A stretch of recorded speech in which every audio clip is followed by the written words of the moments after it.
자, 지금부터 할 거는요, 라우드 스피커에 대한 비선형성에 대해서 볼 거예요. 예? 비선형성에 보는 건데, 이제 쉽게 이야기를 하면, 우리가 일반적으로 듣는 소리 레벨 있잖아요. 그 레벨에서 도대체 스피커가 어떻게 구동을 하는지에 대해서 볼 거예요. 예? 그래서, 이제, 논리네트란 말은 기본적으로 말이 왜곡이겠죠. 우리가 스피커 제목은 다 왜곡이기 때문에 아까 하모닉 디스토션 보지 않습니까? 그렇죠? 그래서 우리가 갖다 다 합친 양을 THD라고 그래요. 왜곡이 하면 다 합친 양, THD. 자, 그러면 여기서 그러면 스피커 왜곡이 하모닉스로만 나타날까요?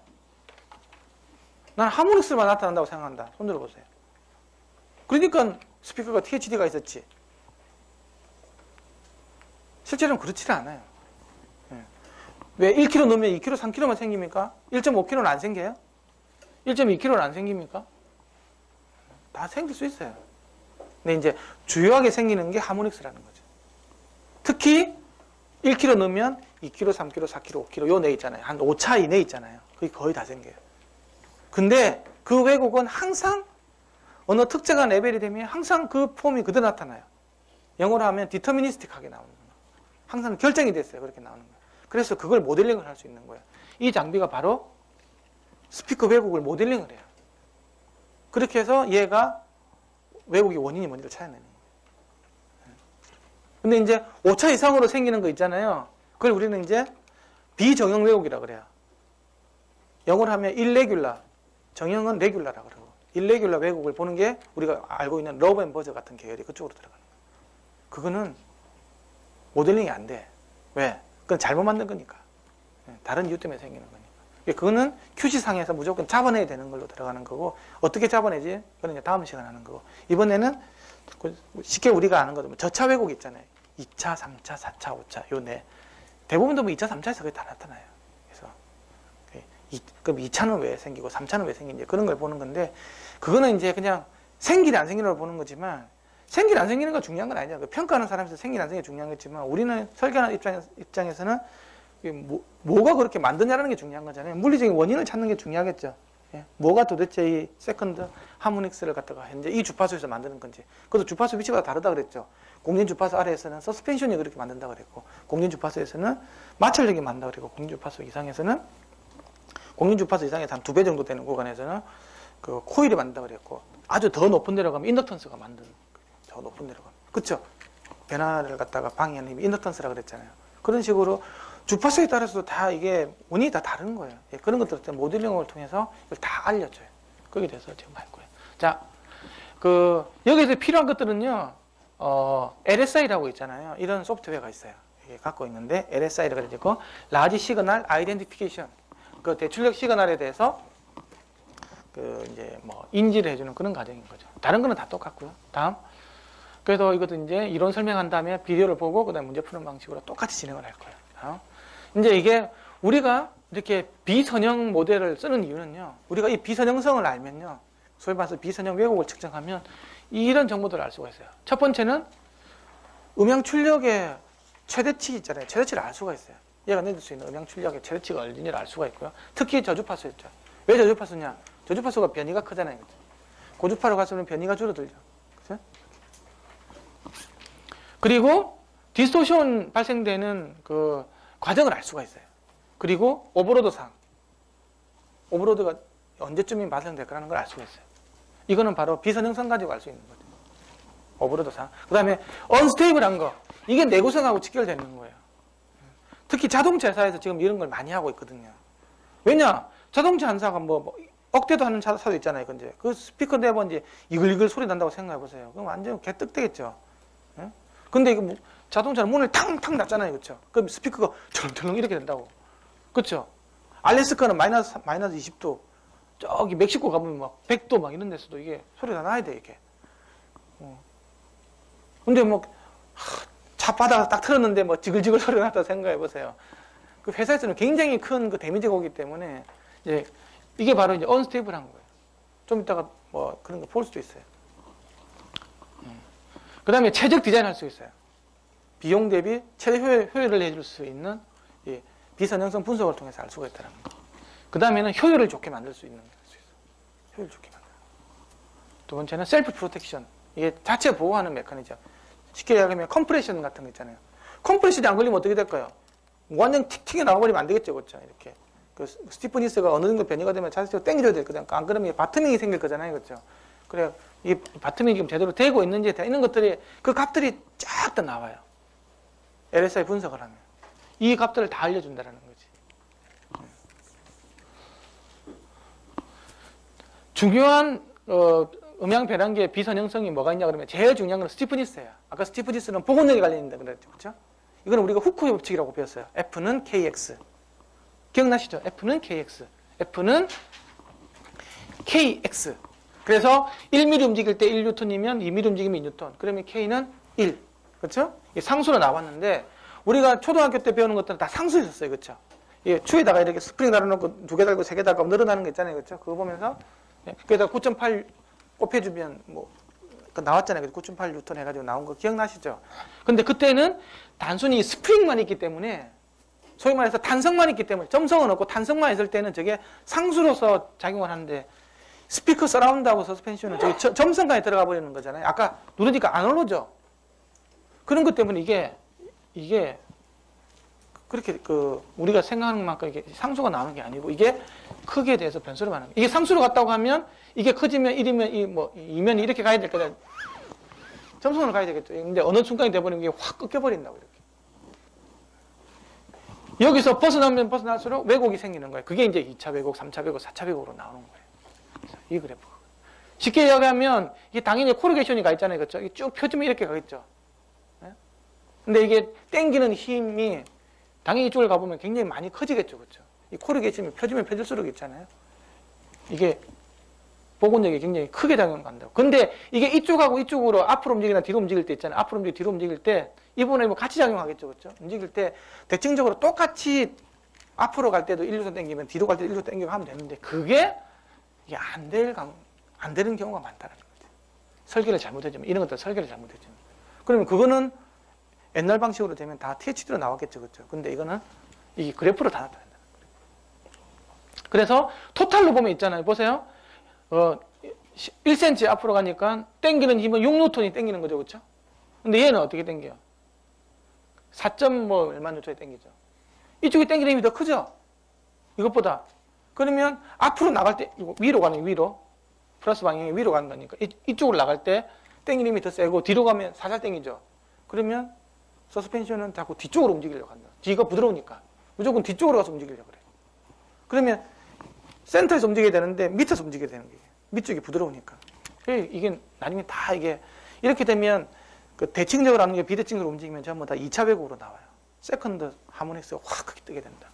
예, 그게 생깁니다. 그러면 그 원인이 뭔지 과연 얘인지 알아야 될 거잖아요. 그렇죠? 얘 때문에 그런지 얘 때문에 그런 건지 그렇죠? 이게 이렇게 비대칭적으로 가는 게 스파이더만 보니까 스파이더는 별 차이가 없죠. 근데 서스펜션이 어떻게 돼요? 서라운드가 쭉 가다가 확 당기죠. 얘가 이제 앞으로 나가는 모션에서 당기는 게 확 이렇게 있잖아요. 서라운드가 확 당겨버린다는 얘기예요. 그러면 얘만 고쳐주면 돼요. 얘는 고칠 필요가 없는 거죠. 그래서 이렇게 해서 이 그래프를 나는 게 굉장히 중요하다. 안 바뀌면 제일 좋은데 이게 선행적으로 나오는 게 제일 좋겠죠. 그렇죠? 아예 그렇죠. 그게 이제 선행적으로 나가는 건데 이렇게 되더라도 적어도 대칭적으로 되는 게 좋다라는 거지. 그리고 이 최소점은 당연히 연결될 때 최소점이 돼야 되겠죠. 그렇죠? 근데 이게 최소점 1로 가는 경우도 있어요. 직선이 제일 좋으나 최소점이 현재 위점 0일 때 오는 게 제일 좋고 그 다음에 대칭적으로 오는 게 좋고 아니면 이게 이렇게 큰 것보다는 이렇게 적을수록 좋다라는 거죠. 크게 바뀌는 것보다. 크게 바뀌면 이렇게 많이 바뀌면 바뀔수록 하모닉스는 점점 에너지는 커지게 돼 있어요. 제일 좋은 거는 이거. 우리가 TS 파라미터를 재면 K가 얼마? 1. 이렇게 나와요. 그때는 어디냐? 요만큼 움직이는 요만큼 이렇게. 아까 0.01V 있잖아요. 이렇게 움직일 때는 이게 직선으로 보이잖아요. 예, 그때 값이라고. 근데 우리가 출력이 커져가지고 1W, 아까 1W만 되니까 1W. 그렇게 되면 이게 상수가 아니고 위치에 따른 변수, 그러니까 X에 따라서 K 값이 다 바뀌는 형태가 나와요. 이게 다 왜곡의 원인인 거예요. 하다. 그 다음은 이제 구동력이에요. 복원력도 위치에 따라서 당기는 힘이 다 바뀐다 그랬죠. 그렇죠? 이제 구동력에 밀어내는 힘. 우리 아까 BL이라고 그랬다 그랬죠. BL 그랬죠? BL인데, 보세요. 이거는 뭐, 이 자석이 이렇게 있어요. N이 있고 S가 있는데 코일이 이렇게 있잖아요. 이렇게 있었어요. 코일이 있는데 이게 위로 움직였어. 위로 움직였어. 이렇게 위로 움직여가지고 또 아래로 움직였어요. 소위 말해서 이렇게 돼 있는데 이게 자기계비 코일인가 이렇게 됐으면 힘이 제일 크겠죠. 그렇죠? 턴이 5개가 들어가 있는데 움직이면 만나는 게 4개, 3개, 2개, 1개 이렇게 되죠. 이렇게 돼 있으면 힘이 빵이겠죠. 힘이 5였다고 그러면 4, 3, 2, 1, 빵. 근데 이렇게 해서 움직이면 어떻게 될까요? 거의 다 되겠죠. 소위 말해서 밀어주는 힘이 커졌다가 작아졌다, 커졌다가 했다 그러는 거예요. 그래서 여기서 보면 이게 딱 가운데 있을 때가 최고 힘이 크잖아요. 그때는 5Nm/A예요. 굉장히 큰데 움직이면 힘이 줄어들죠. 이렇게 벗어나니까. 그렇죠? 대칭적으로 위아래로. 근데 우리가 아까 선형적일 때는 어디냐고? 선형제는 여기서 이렇게 요만큼 바뀌는 게 이렇게 뭐 왔다 갔다 이렇게 되면 그게 선형이에요. 선형. 구동력이 다 바뀌는 거야. 이것도 이 그래프의 길이가 작으면 작을수록 좋겠죠. 그렇죠? 직선은 제일 좋다고. 작으면 작을수록 좋고, 이것도 대칭이면 좋고, 또 이게 최대인 지점이 이렇게 돼야 되겠죠. 스피커 자체가 만들어진 데서 이렇게 됐다 스피커 그러면 어떻게 될까요? 위로 올라갈 때 좀 커지게 나오겠죠. 그렇죠? 현재 위치에서 좀 작게 나왔다가. 그래프 이렇게 나올 수도 있어요. 요렇게 이렇게 될 수도 있어요. 이런 그래프도 있어요. 이거 있잖아요. 벨 쓰레기 같은 스피커도 되게 많아요. 제가 보면 그걸 가지고 어디 샘플 제출하는 사람도 있어. 진짜 많아요. 샘플 제출할 때. 왜냐 그러면 이제 메인 프로덕션에 들어가다 보면 이런 부분들을 좀 습관적으로 알 수가 있어. 하도 에러가 많이 생기니까. 근데 샘플 낼 때는 모르잖아요. 제가 회사 일 많이 도와줘 봐서 아는데, 어떻게 이거 문제 생긴다 그러면 자기네들이 이때까지 그렇게 해온 것 때문에 회사 연구하시는 분들이 그걸 몰라. 그리고 그런 거 알려주면 되게 지적질한다고 되게 싫어해요. 근데 나중에는 반드시 문제가 있게 돼요. 근데 이제 양산할 때 보면 다 잡다 보면 이런 것들이 많이 없어지는데, 이제 좋은 스피커들 있잖아요. 이게 딱 이게 센터가 돼 있어요. 다음. 예, 그래서 이제 이게 딱 센터에 있을 때 제일 크겠죠, 그렇죠? 이 하다가 이 옆으로 가면 쭉 줄어드는 형태라고. 이거는 보면 있잖아요. 지금 요 자기계의 높이하고 이 코일하고 거의 같죠? 이렇게 된 구조를 갖다가 이퀄형이라고 그래요, 이퀄형. 이퀄랭스라고도 뭐 이퀄형이라고 그래요. 같다고. 이 같은 경우에는 단점이 조금만 벗어나도 쑥 떨어져 버리겠죠, 그렇죠? 예. 그래서 이게 다이나믹 스피커 중에서 제일 효율 좋은 스피커는 이렇게 설계를 해요. 특히 마이크로 계열 이런 것들. 왜? 코일이 많으면 질량이 무거워져 가지고 있잖아요. 감도가 떨어져 버리거든요. 근데 소리 작게 내줄 때는 소리 굉장히 클 거잖아요. 감도가 좋고. 크게 내주면 쑥쑥 까지지. 그래서 이런 마이크로 스피커 뭐 이런 류로 가면요. 지금 감도 좋은 류들, 뭐 슬림 스피커도 그렇고 마이크로 계열로 가면 작게 들을 때는 소리 들을 만한데 좀 크면 소리가 개떡같이 바뀌어요. 이걸 갖다가 좀 충분히 넓게 이렇게 해줘야 되는데, 이걸 갖다 이퀄형이라고 그러거든. 이제 오버형이라는 게 있어요. 이거는 많이 감아주는 거예요. 그럼 이게 일정 공간이 넓어지잖아요. 그러면 요사에서 막 요사에 이렇게 움직이면 똑같이 선형 구간으로 되죠. 구동력은 선형 구간에 동력을 한다고. 대신에 코일이 이렇게 많이 감기죠. 감도가 떨어지겠고 스피커는 좀 더 두꺼워져야 되겠죠. 진폭을 갖다 확보해야 되는 거니까. 하지만 굉장히 선형적으로 가는 거야. 그러니까 스피커 얇게 만들어 좋은 소리 낼 수 있냐, 다이나믹에서 굉장히 어려워요. 다이나믹 스피커는 두 가지가 되면 소리가 잘 안 나와. 일단 얇으면 소리가 개떡같이 바뀌어. 두 번째, 작으면 소리 개떡같이 바뀌어. 그 작고 얇은 스피커는 소리가 좋을 수가 없어, 다이나믹. 예를 들면 저주파수 내주는데 3인치짜리도 저주파 내줄 수 있어요. 많이 움직이면 되죠, 그렇죠? 볼륨 벨로시티가 같게 하려면 작은 대신 많이 움직이면 되니까.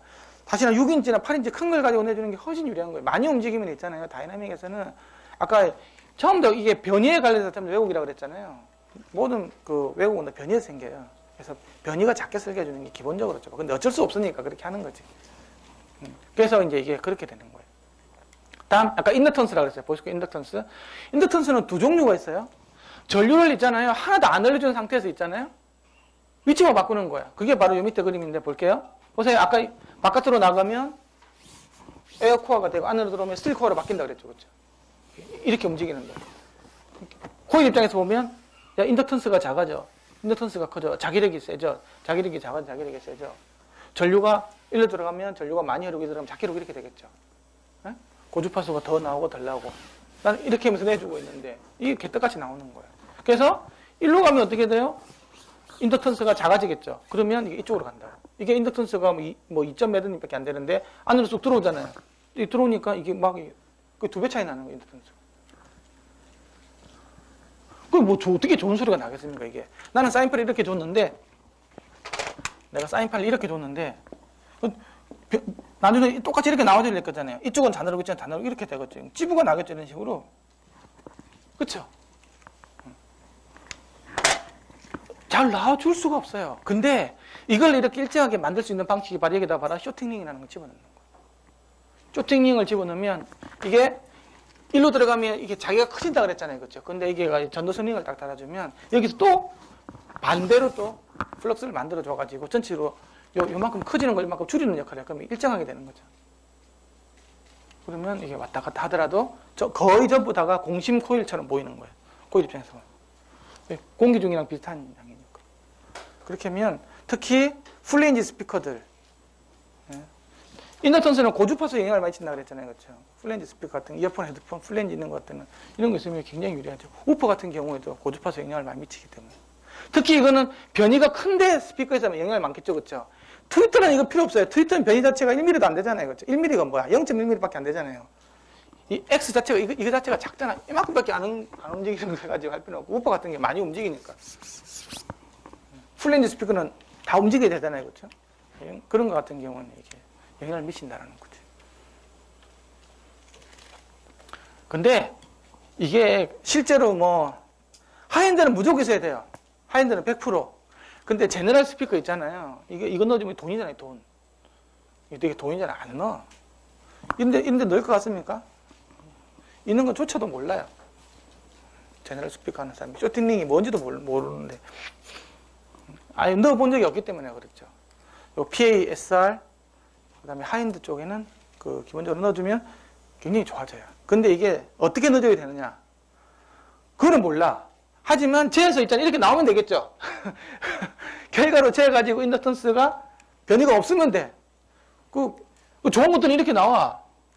어떤지 모르겠어. 여기다가 링을 이렇게 끼워주는 사람, 요 밑에다 끼워주는 사람, 여기다가 이렇게 뚜껑을 씌워주는 사람, 여기만 이렇게 해주는 사람, 코팅 자체를 다 해주는 사람, 여러 가지 경우의 수가 있어요. 그리고 여기도 해주고, 여기도 해주는 경우도 있고. 그 회사들마다 다 달라. 이게 특허라고 그러기는 뭐냐면 방법론이 다 다른데 결론적으로는 이게 이렇게 가는 거예요.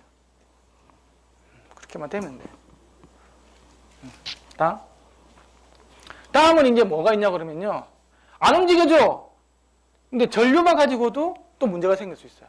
이게 다 코일이 갖고 있는 아주 더러운 성질 있잖아요. 코일 때문에 생겨요. 여기 볼게요. 아까 그 그림을 한번 보면서. 이 보면 이제 이게 가만히 놔두는 거예요. 센터에다가. 가만히 놔두고 전류만 있잖아요. 한쪽으로 흘리고 반대로 흘리는 거 있잖아요. 고정을 시켜서 요 안에다가 막 실리콘을 막 쏟아 넣어가지고 딱 고정을 시켜놨어요. 그렇게 한데도 인덕턴스 왜곡이 생기는 거야. 철신코일, 공신코일 안 되는데도. 그게 바로 뭐냐고 하면 이게 바로 DC 플럭스가 이렇게 흐르죠. 그렇죠? 연구 자석이 이렇게 흐르잖아요. 그렇죠? 이렇게 자석이 흐르는데 여기다 코일이 있으면 사실은 여기면 이렇게 로컬로 이렇게 돌아가 교류 자석이 이렇게 더 돌아가 이렇게 해서 교류 자석이 형성돼야 되잖아요. 그렇죠? 근데 이게 이렇게 해서 같이 돌아가. 그래서 보세요. 지금 내가 막 ND 박 써가지고 해가지고 여기서 거의 포화가 되어 있는 거예요. 여기서 이상해서 포화가 되어 있는데 이 전류를 해가지고 있잖아요. 이렇게만 돌아가는 게 당연히 이렇게 돌아가겠죠. 그렇죠? 자기 경력 훨씬 좋잖아요. 왜 안 돌아가겠어요? 그렇죠? 교류도 이렇게 막 돌아간다고 이렇게 돌아가는데 이 지금 병목이 되어 있는데 여기다가 내가 일로 흘려버리면 어떻게 될까요? 더 이상 안 흐르겠죠. 이미 포화가 되어 있는데 그쪽으로 흘러나는 건 안 흐르겠죠. 근데 반대로 흐르는 건 어떻게 될까요? 잘 흐르지. 이런 일이 생겨요. 뭐냐 그러면 명절 때인데 기성 차량이 서울에서 부산 가는 것들은 가득 있는데 거기서 차를 몇 개 더 넣어주면 어떻게 될까요? 못 나가죠. 그러면 자기장이 굉장히 큰 것처럼 생기고 인덕턴스가 어떻게 될까요? 인덕턴스가 줄어드는 형태로 나온다. 근데 반대로 하면 잘 흐르죠. 자기 경로가 잘 흐른다고. 인덕턴스가 큰 것처럼 나오는 거죠. 그래서 이렇게 해서 이게 그 전류에 의해서도 움직이지 않지만 전류에서도 생기는 부분이 있다는 거지. 이런 걸 없애주기 위해서 여기다가 또 처리해주는 방법이 있어요. 막 폴리머를 어떻게 처리를 해주고 이런 것들이 있어요. 그게 하이엔드에서는 그런 일들을 해요. 밑에서 한번 볼게요. 그래서 이게 그거예요. 이게 내가 이제 이 지점에서 있잖아요. 안 움직여줘요. 그래서 전류를 10A, 마이너스 10A 이렇게 뭐 흘려줘요. 이런 식으로 이렇게 왔다 갔다 이렇게 흘려주면 이게 뭐냐고 하면 이게 BH 커브인데 이 기울기가 있잖아요. 투자율이에요. 얼마나 자석을 잘 투과시켜 주느냐는 거거든요. 이거는 기울기가 굉장히 급한 건 많이 흘려준다는 얘기거든요. 잘 흘렸죠. 근데 여기 가면 어떻게 돼요? 기울기가 줄어들죠. 이거는 뭐냐면 더 이상 못 흐르는 거야. 왜? 자기 포화가 돼버렸기 때문에. 그러니까 서울 부산 구간이 이미 포화가 돼 있는데 거기다가 교류가 한번 더 흘리는 거예요. 그 이렇게 되면 여기서는 전류노즐 아까처럼 똑같이 아까 그 양보다는 여기서 사실 차이는 얼마 안 돼. 1.2에서 1.4밖에 차이가 안 나잖아요. 그렇죠? 아까 그거는 한번 볼까요? 이전 거는 차이가 좀 커요. 이거는 뭐 1.1, 1.4가 아니고 이거는 뭐 거의 2배 가까이 나오잖아요. 그렇죠? 그거보다는 작긴 하지만 적어도 음질에서 굉장히 나쁜 요소로 작용을 해요. 그래서 적어도 없애야 되는데 저거는 뭘 없애냐? 아까도 저거 똑같이 쇼팅링이라는 걸 없애주면 돼요. 쇼팅링이 만병통치약이에요. 실제로는 이것 때문에 커플링이라고 해도 CR이라는 개념이 있어요. BA에도 그게 들어있어요. 그거 아셔야 돼. 제일 좋은 것들은 교류 자속이 흘러가는 구간에다가 직류 자속이 흘러가는 구간에 자기적인 교류 자속이 흘러가면 안 좋아요. 전기도 마찬가지죠. 그렇죠? DC, AC가 떠 있으면 안 좋잖아요. 노이즈 생기죠. 교류 자속이 흘러가는 거하고 직류 자속이 흘러가는 거하고 분리시키는 게 좋아. 그래서 쇼팅링이 있잖아요. 그걸 분리시키는 역할을 하고 해요. 분리시키는 역할. 뭐 DC는 안 흘려주고 AC만 흘리는 역할을 하게 되거든요. 플럭스를. 그런 것들 되게 많이 써요. 예를 들면 자이로드를 쫙 떨어뜨리는 거 있잖아요. 그것도 기계적인 브레이크가 아니고 정기적인 브레이크로 걸어져요. 쇼팅링 같은 거 해가지고 보면 브레이크 걸려가 천천히 천천히 내려오죠. 구리 속에다가 있잖아요. 구리관에다가 이거 자석을 딱 떨어뜨리면 있잖아요. 천천히 내려와요. 천천히. 그게 실험을 해보세요. 구리관에다가 풍산동 파이프 이런 관계에다가 이다가 엔진 자석 딱 떨어뜨려 보세요. 천천히 내려가. 그냥 플라스틱 자석 들으면 툭 떨어지잖아요. 그쪽에 천천히 이렇게.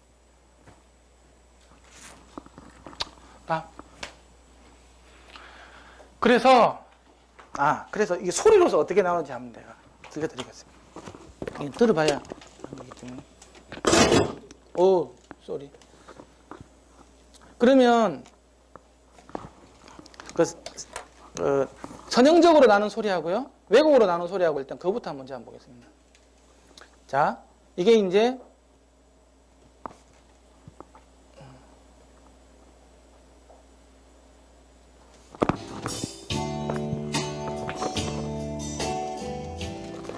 이게 왜곡이 없는 소리. 이 스피커 갖고 있는 왜곡은 없을 수 없어요.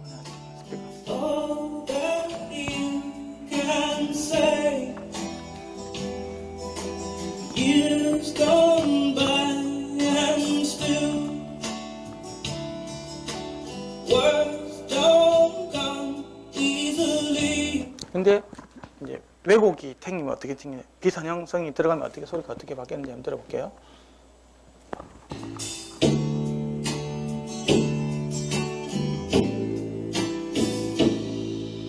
Sorry, all that you can say. Years gone by and still. 이 선수 같은 귀가 좋으시는 분은 한 서너 가지 정도 다 이렇게 잘 낼 수 있어요. 어떻게 다른 것 같아요? 첫 번째 게 더요, 두 번째 게 소리가 좋아요? 첫 번째 게 더 좋아요. 왜 소리가 좋아요?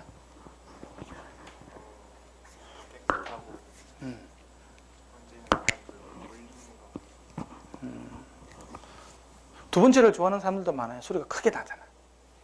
크게 나죠. 확실히 크죠. 비선형성이 증가하면 소리는 커져요. 왜? 1, 날개 2, 3, 4 막 다 보태지는 거니까. 에너지가 보태지는 개념이니까. 그래서 사장님은 되게 좋아요. 소리가 크잖아. 무슨 개소리 하는 거니. 뭐 맑고 자시는 그런 소리 필요 없어. 소리 큰 게 좋다고.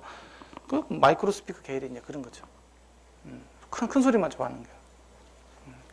그러니까 음압하고 감도하고 음질하고는 사실 반대로 가는 거예요. 근데 자, 두 분의 소리를 잘 들어보면 몇 가지 패턴이 있어요. 이제 많이 들어보고 한 사람들은 딱 소리만 들어보고 있잖아요. 홀 설계, 그치 사장님? 딱 치면 박수만 딱 쳐봐도 홀을 대충 알잖아요. 그런 경우 비슷한 것처럼 많이 해본 사람은 아는 거지. 이걸 통해서 딱 보면 일단은 소리가 그 베이스 소리가 이상하죠. 덩 하는 게 떡떡 이렇게 소리 나죠. 그 다음에 사람 목소리가 이렇게 약간 떨려. 그렇죠? 그리고 고음 내주는 악기 소리가 약간 착색이 됐고. 한번 들어보세요. 이제 알고 한번 들어보세요.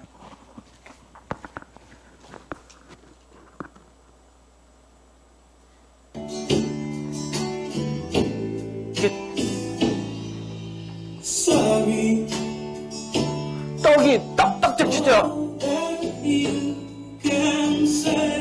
이게 보컬 목소리가 떨려.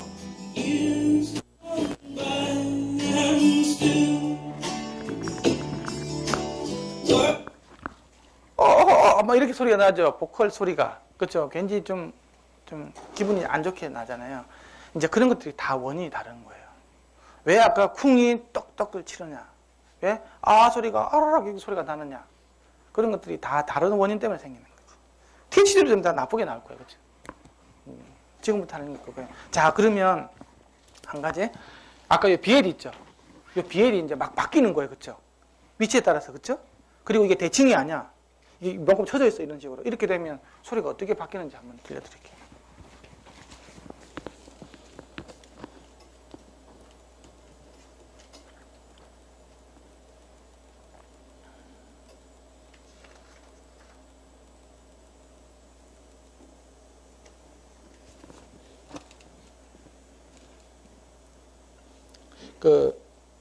그거 전에 서스펜션부터 먼저 보는 게 낫겠다. 서스펜션부터 먼저.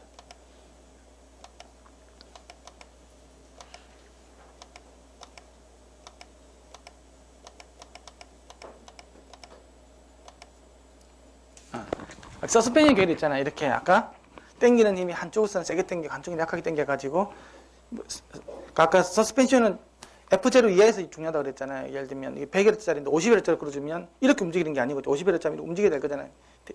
이게 중점을 해서 이렇게 움직이게 될 거잖아요. 이렇게 움직이는 게 아니고 50Hz를 그러면 밑으로 갑자기 쳐져서 이렇게 움직이는 거예요. 왜? 아래쪽이 더 부드러웠으니까. 단순히 이제 위쪽이 더 부드럽다 그러면 그냥 정지시키면 딱 일로 가 있는데 스타트 하면 이렇게 들어 이렇게. 그렇게 돼서 오는 왜곡이 어떤 건지 한번 볼게요. 왜곡이 없는 소리는 아까 한번 들어봤지만 이 소리야.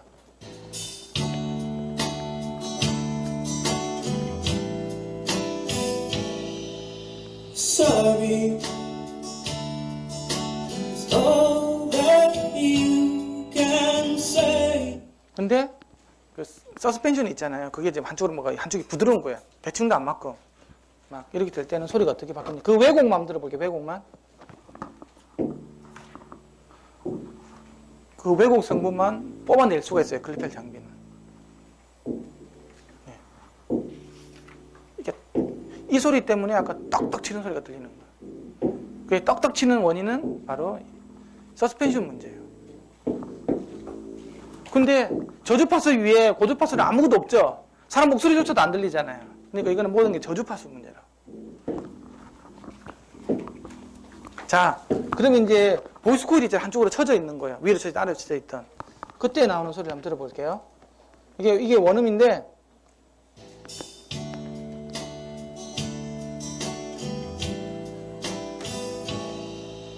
Sorry. 계속 소리 그러죠. 자, 이게 한번 들어볼게요. 보이스 코일이 지금 문제가 생긴 거예요. 보이스 코일이 한쪽에서 나오는 거지.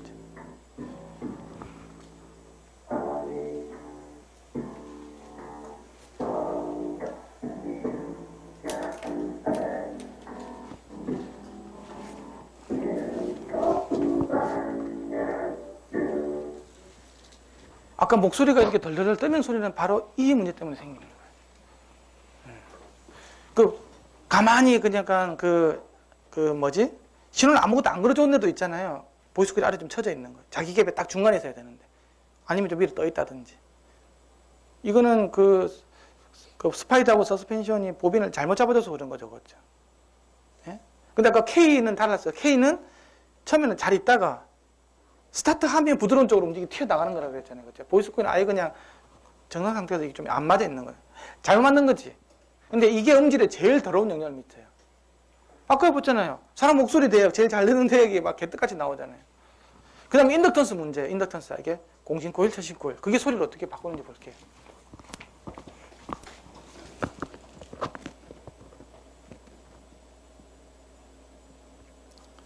다시 원음은 들려드리고.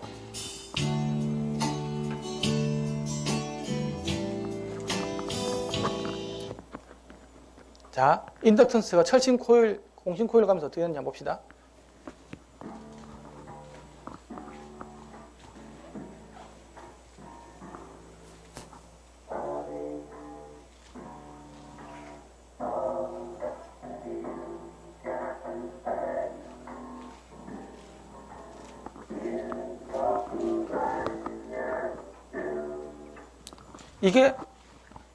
이게 전체적으로 이 보니까 굉장히 고주파수 쪽이 있잖아요. 소리가 그냥 착색이 되고 이상하게 하죠, 그렇죠? 원래 자기 주파수 같지도 않은 배음 같은 게 막 섞여가지고 이상하게 들린 거잖아요. 소리가 굉장히 뭐라 그래야 되나, 품질이 떨어진 것처럼 들린다고. 그래서 이게 전체적으로 다 합쳐진 게 있잖아요. 전체적으로 다 합치면 이렇게 떡떡 치면 있고, 지금은 떡떡 치는 게 나오죠. 목소리 들어보세요. Sorry. All that you can say. 떨리죠. Years gone by and still. 그러니까 맨날 이런 소리만 듣는 사람은 이게 뭐 정상적인 소리 아니냐. 근데 이제 예를 들면 우리가 좋은 오디오가 있다. 좋은 오디오가 있어가지고 내가 이걸 들어본 사람은 그게 얼마나 쓰레기 같은 소리인지 알 수 있다라는 거지. 이 소리를 들어본 사람은. Sorry. All that you can say. Years gone by and still. 그러니까 이게 그렇게 바뀌는 것들이 다 자기 까먹는 요소들이 달려있다는 거지. 아까 굉장히 크게 나지만 있잖아요. 그 원음에 비해서 이거는 한 20dB 작게, 30dB 작게 이렇게 나오면 이제 그렇게 해서 이렇게 소리가 나오는 거예요. 근데 얘는 고주파수 영향을 미치고 얘는 미드레인지 영향을 미치고 저주파수 영향을 미치고 다 다르다는 거예요. 그걸 모델링을 해서 딱딱 문제를 보여주는 장비라는 거지. 사실 이게 다 THD로도 어느 정도는 보일 수 있는데, 예? 다 사실 THD로 다 보이는 부분도 안 보이는 부분도 있지만, THD 가지고는 좋다 나쁘다만 평가하는 기준이라는 거죠. 그걸 가지고 분석을 할 수는 없어요. 그냥 나쁘니까.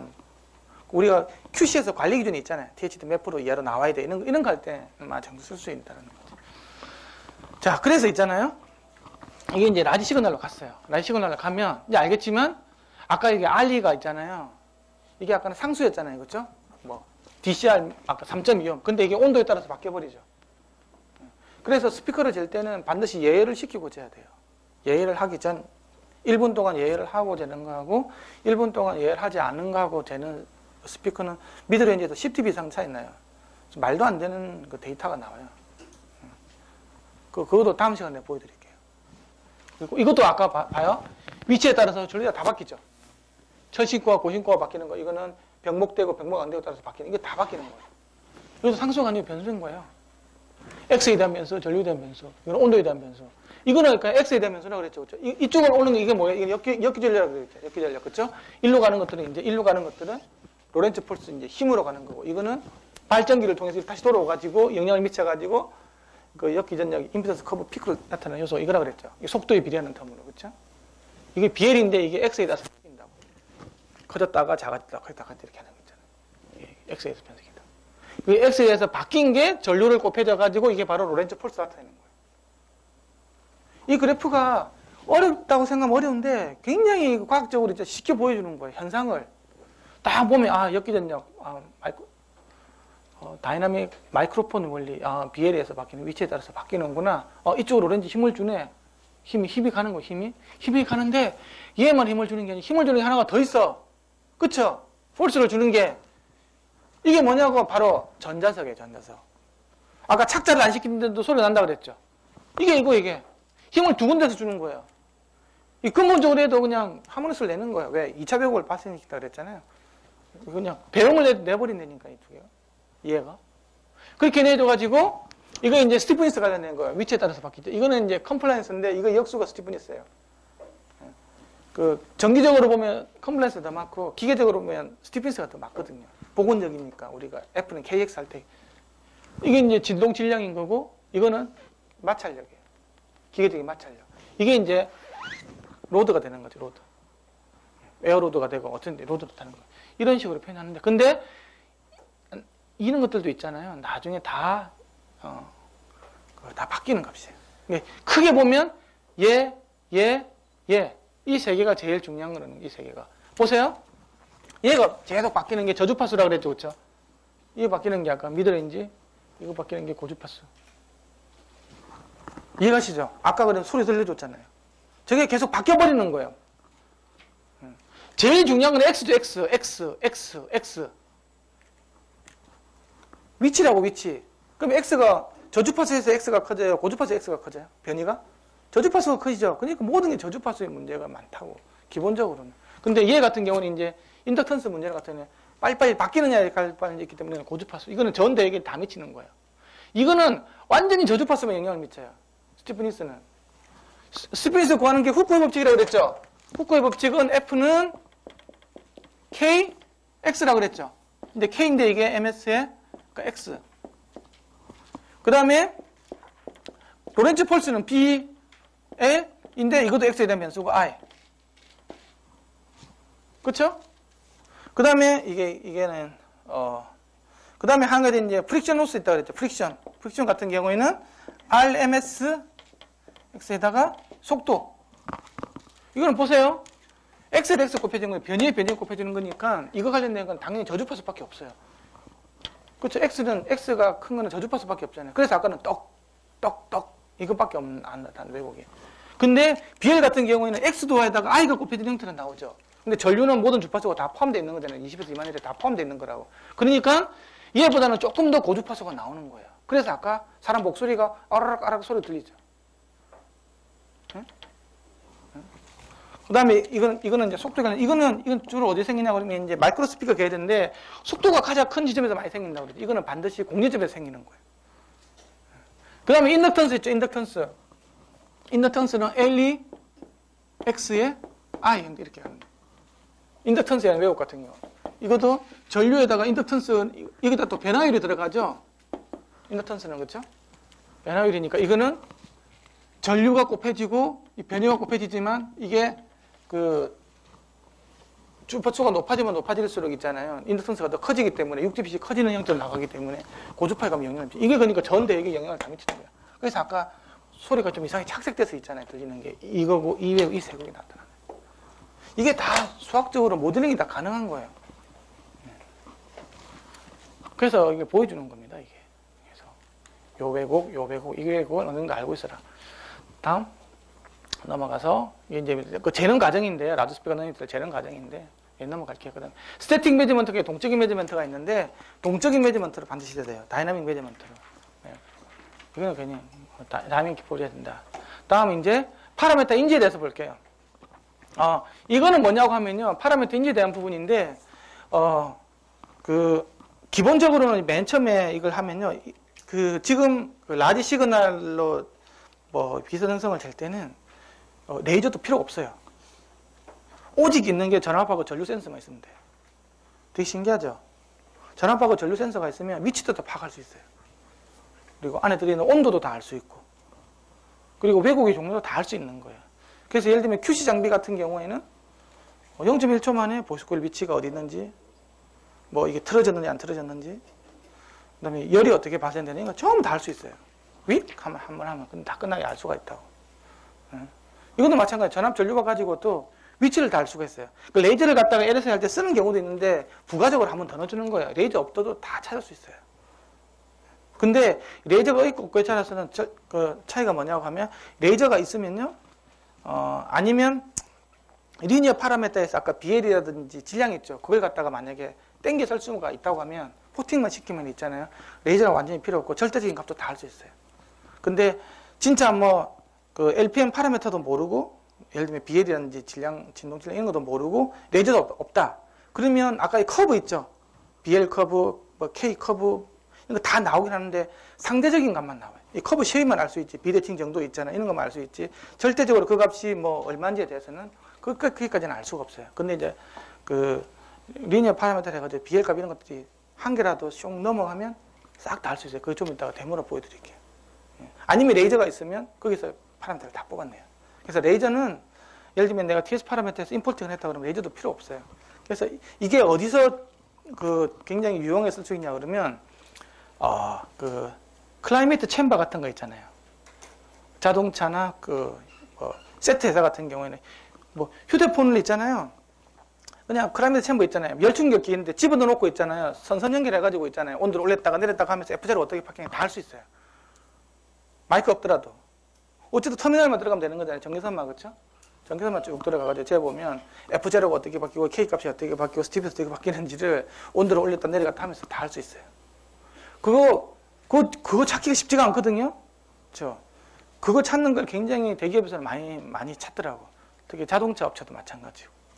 그게 다 가능하다라는 거죠. 그런 것들이 다 가능하다라는 거예요. 온도도 알 수 있고 뭐 이런 것들. 그 이야기들이 나와요. 다음. 이거는 해보면서 러닝하면서 하면 되고요. 그 다음에 이제 러닝 파라미터 중에서 아까 보세요. 이게 스티피니스에 관련된 건데 K죠. K가 비대칭적으로 나오는 거예요. 여기하고 다르죠. 안쪽으로 바깥으로 나가니까 당기는 힘이 굉장히 커지고 안쪽으로 들어가면 당기는 힘이 얼마 안 되죠. 그럼 이거는 이쪽으로 움직이기 쉬울까요? 이쪽으로 움직이기 쉽겠어요? 당연히 부드러운 쪽으로 가려고 그러겠죠. 그렇죠? 소프트 사이즈로 가려고 그런다. 이쪽으로 움직인다. 그러면 여기서 있다가 스타트 이렇게 움직여요. 그다음 바닥을 치게 되겠죠. 이런 일이 생겨. 그게 이제 이런 서라운드 이런 것 때문에 이게 올라갈 때는 힘들지만 내려올 때는 부드럽게 내려오는 이 형상을 어떻게 설계하냐에 따라 다른 거예요. 잘해줘야 돼 저런 거. 저게 이제 올라갈 때는 아래로 올 때는 부드럽게 되면 이렇게 되는 거예요. 그래서 이건 잡아줘야 되는 거예요. 다음. 그래서 AK라는 것들은 스티프니스의 비대칭 정도를 보여주는 게 있어요. 이걸 갖다가 수치로 나타내면 있잖아요. 0%부터 100%까지 알 수가 있어요. 0%는 완전 대칭. 이거는 QC 장비에서 나타내줘요. 이 클리펠도 이거는 R&D 장비가 QC 장비가 있거든요. 숫자 나타내줘. 1초 만에 윅 재고나면 그 서스펜션이 완전 대칭이다. 비대칭이다. 그 숫자로 나타내야 될 거잖아요. 그렇죠? 그래프로 나타내주면 QC 장비가 그래프로 다 나타내주는 거 어렵잖아요. 그렇죠? 아줌마들이 뭐 그냥 오케이 안 오케이만 알면 되는 거지 뭐 그래프로 보여주는 게 의미가 없으니까 이걸 몇 프로인트가 다 할 수 있어요. 그래서 양품 불량품 다 할 수 있다. 그거를 1초 만에 다 한 0.5초 만에 다 할 수 있어요. 그 QC 장비는 센터에 없어요. 제가 갖고 있는 장비가 다음 주에 들어오기 때문에 다음 주 교육 시간에 볼 수 있을지 모르겠어요. 다음은 이제 BL이 있잖아요. BL 값이 비대칭적으로 보는 거예요. 이거 보면요. 다음 내려가 보시겠어요? 보세요. BL은 이 둘 사이 연결해가지고 있잖아요. 이 중점이 딱 역으로 오면 제일 좋겠죠. 그렇게 완전 대칭이 된 거잖아요. 예를 들면 이게 여기가 지금 0점이잖아요. 여기서 요렇게 만약에 됐다고 하면 둘 사이 연결했다가 항상 이 중점은 오겠죠. 이 시메트리 라인이 항상 0으로 올 거라고. 근데 이 0에 대해서 비대칭적이죠. 그래프가. 그러면 이게 벗어나는 정도가 생긴다고. 이게 이제 골 때리는 거예요. 이게 보세요. 이게 변이가 크면 중점이 예를 들면 이쯤이 되는데 변이가 작은데 중점이 이렇게 막 차이가 생기게 되죠. 이렇게 차이가 생기는 것들은 자개회로 설계가 잘못된 거예요. 저것도 다 보여줘. 값으로. 자개회로 설계가 잘못되어 있다. 자개회로를 다시 설계하십시오. 그러면 자개 FA 가지고 새로 설계해 보면요. 이게 왜 잘못된지 알 수가 있어요. 그리고 보이스콜 위치는 이게 센터 최고 높은 지점이 여기 있잖아요. 그렇죠? 그러면 이게 마이너스 지점에도 최고 지점이 되어 있죠. 그러면 보이스 코일이 떠 있다는 얘기예요? 쳐져 있다는 얘기예요? 이 그래프로 해서 본다고 하면. 떠 있다. 손 들어보세요. 밑으로 쳐져 있다. 손 들어보세요. 확률은 50%. 자기만 들어 그러면 물어볼게. 이게 떠 있는 것 같아? 쳐져 있는 것 같아? 보이스 코일이?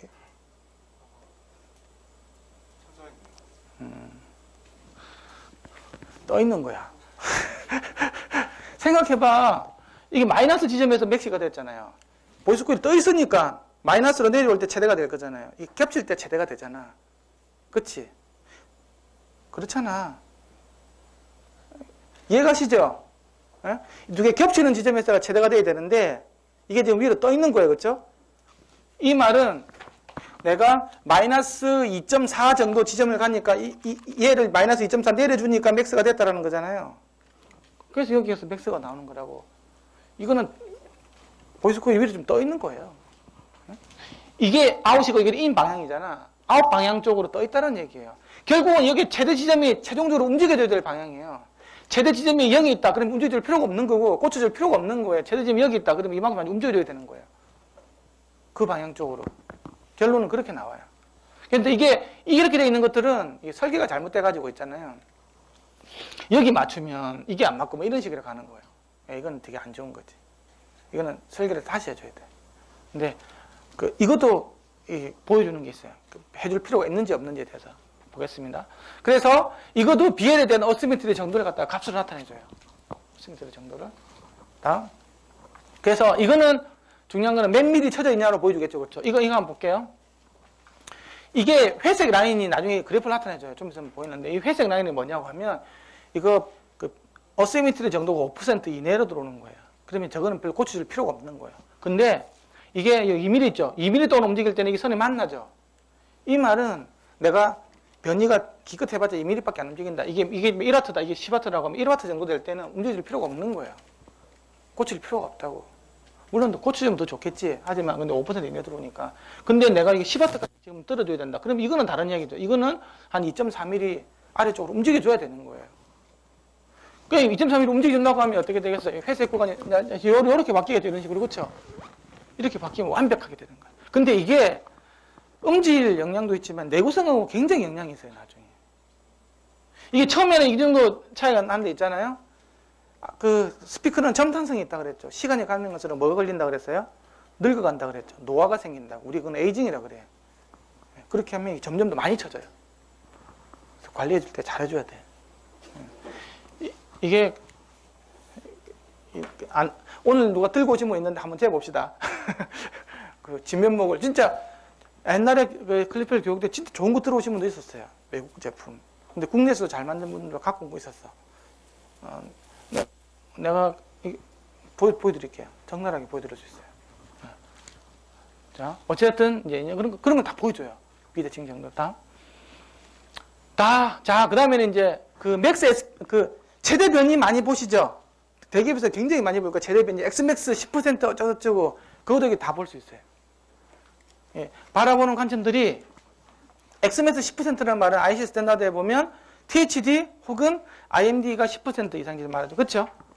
맞죠? 그 지점을 말하는데 사실은 THD에 영향을 미치는 거하고 IMD에 영향을 미치는 거하고는 달라. THD는 아까 하모닉 디스토션의 총합이라고 그랬죠. 그렇죠? 근데 IMD는 뭐냐 그러면 인터 모듈레이션 디스토션이라는 얘기예요. 톤 두 개가 있잖아요.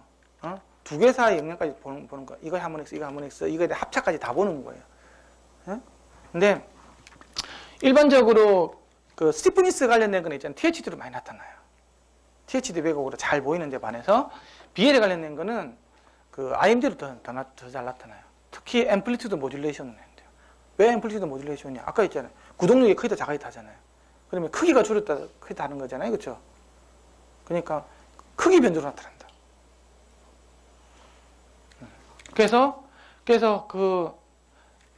이게 Xmax 10%로 보면요. XC 같은 경우에는 이게 나중에 나오는데 이게 75%? 75% 지점?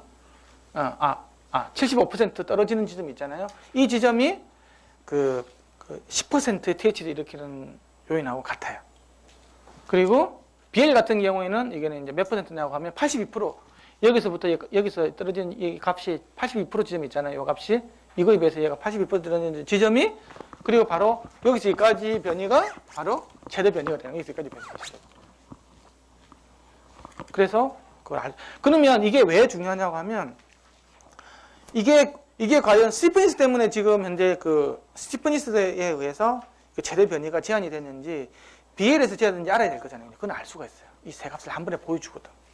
그래서 X맥스 재보라 그러면 우리 1.2mm밖에 안 되는데요. 그러면 왜 1.2mm밖에 안 되지? 나는 1.3을 원해. 그러면 이게 뭘 고쳐야 되는지 알 수 있다는 거죠. 취약한 지점이. 예를 들면 그 XC 같은 경우는 1.2가 됐는데 XBL 같은 경우는 1.7이 됐어. 그럼 BL 쪽에서는 잘 돼 있는 거잖아요. 그렇죠? 1.7까지 뻗어나갈 수 있는데 C 때문에 지금 1.2밖에 안 되는 거라는 거지. 그 스티펜스만 고쳐주면 1.7까지 쫙 뻗어나갈 수 있다는 거. 그런 걸 알 수가 있어요. 단순히 기존에 재면 그냥 뭐 10% 나오네. 에이, 안 돼. 마이크로폰 재가지고 그냥 THD 해가지고 그냥 나오면 여기까지인가 보다. 변이계 어떻게 볼 수 있나 어떻게 봐가지고. 그래서 자기 갭 높이도 정하고 막 그러잖아요. 이제 바텀 깊이도 정해주고 그러잖아요. 이게 슬림 마이크로 계열감이 굉장히 중요하거든요. 이 부분이. 이런 스피커야 뭐 충분히 뭐 뎁스를 갖다 넓혀주고 있으니까 별 상관이 없는데 슬림으로 가면 요 갭 간격이 굉장히 크리티컬하거든요. 그런 것들을 갖다가 한 방에 다 보여줄 수 있어요. 다음. 그래서 XBL, XC를 갖다 다 볼 수 있다고. 자, 그러면 이제 비디오를 보면서 한번 해볼게요.